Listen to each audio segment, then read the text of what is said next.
తెలంగాణ అభివృద్ధి అజెండాతో హస్తినలో సీఎం రేవంత్ బిజీగా గడిపారు. కేంద్ర మంత్రులను కలిసి regional ring road, future city, greenfield highway అనుమతులపై చర్చించారు. వరంగల్, ఆదిలాబాద్ అంతర్జాతీయ విమానాశ్రయాల నుంచి సీప్లేన్ సేవల వరకు రాష్ట్ర అభివృద్ధి ప్రతిపాదనలను అందజేశారు.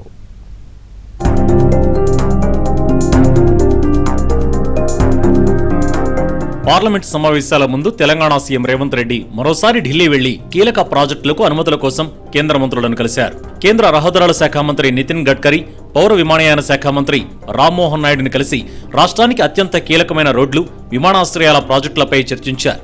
ముందుగా నితిన్ గడ్కరీతో సమావేశమైన సీఎం రీజనల్ రింగ్ రోడ్ ఉత్తర భాగానికి ఇప్పటికే 95% భూసేకరణ పూర్తయిందని, వెంటనే కేంద్ర కేబినెట్ ఆమోదం ఇచ్చి పనులు ప్రారంభించాలని కోరారు. దక్షిణ భాగానికి కూడా త్వరితగతిన అనుమతులివ్వాలని విజ్ఞప్తి చేశారు.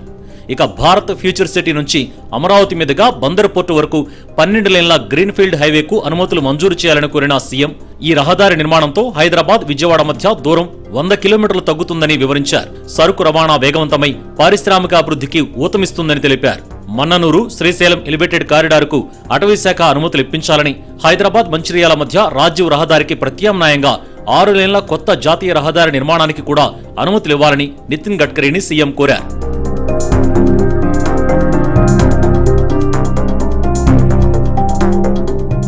అనంతరం కేంద్ర పౌర విమానయాన శాఖ మంత్రి కింజరపు రామ్మోహన్ నాయుడుతో సమావేశమైన సీఎం వరంగల్, మామునూరు, ఆదిలాబాద్ విమానాశ్రయాలను అంతర్జాతీయ ప్రమాణాలతో అభివృద్ధి చేయాలని విజ్ఞప్తి చేశారు.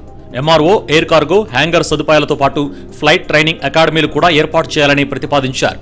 వరంగల్ విమానాశ్రయం కాకతీయ వైభవాన్ని ప్రతిబింబించేలా ఉండాలని సీఎం సూచించగా అందుకు కేంద్ర మంత్రి సానుకూలంగా స్పందించారు.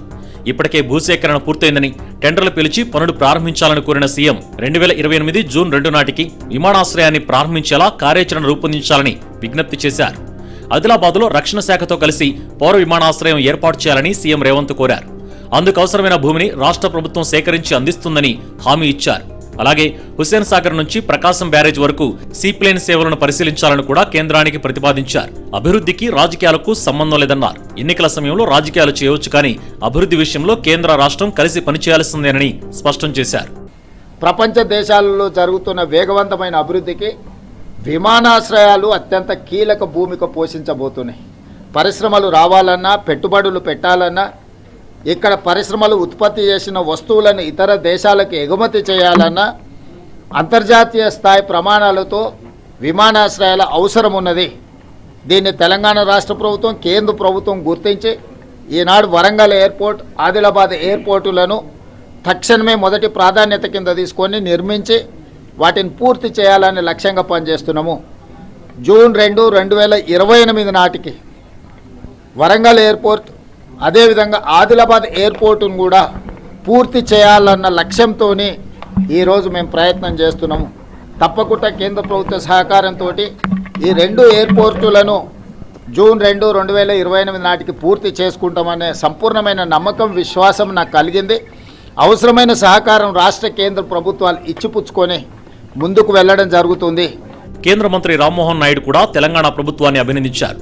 దేశంలో ఎక్కడా లేనంత వేగంగా భూసేకరణ పూర్తి చేసి విమానాశ్రయాల అభివృద్ధికి మార్గం సుగమం చేసిందని ప్రశంసించారు.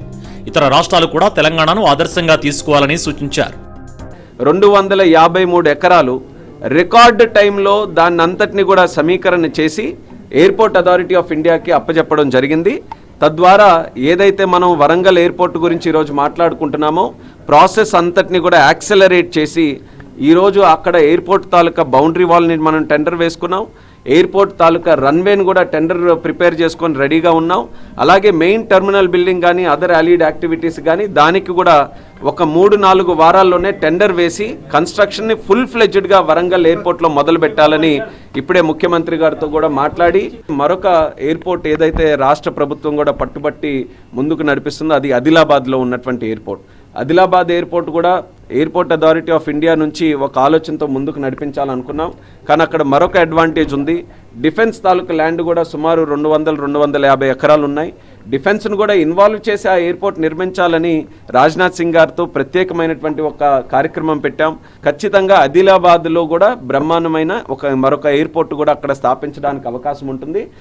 రీజనల్ రింగ్ రోడ్, గ్రీన్ఫీల్డ్ హైవేలు, అంతర్జాతీయ ప్రమాణాలతో విమానాశ్రయాలు సహా తెలంగాణ భవిష్యత్ మౌలిక వసతుల అభివృద్ధికి సంబంధించిన కీలక ప్రాజెక్టులపై ఢిల్లీలో సీఎం రేవంత్ ప్రయత్నాలతో రాష్ట్రాభివృద్ధి దిశగా కీలక అడుగులు పడుతున్నాయి.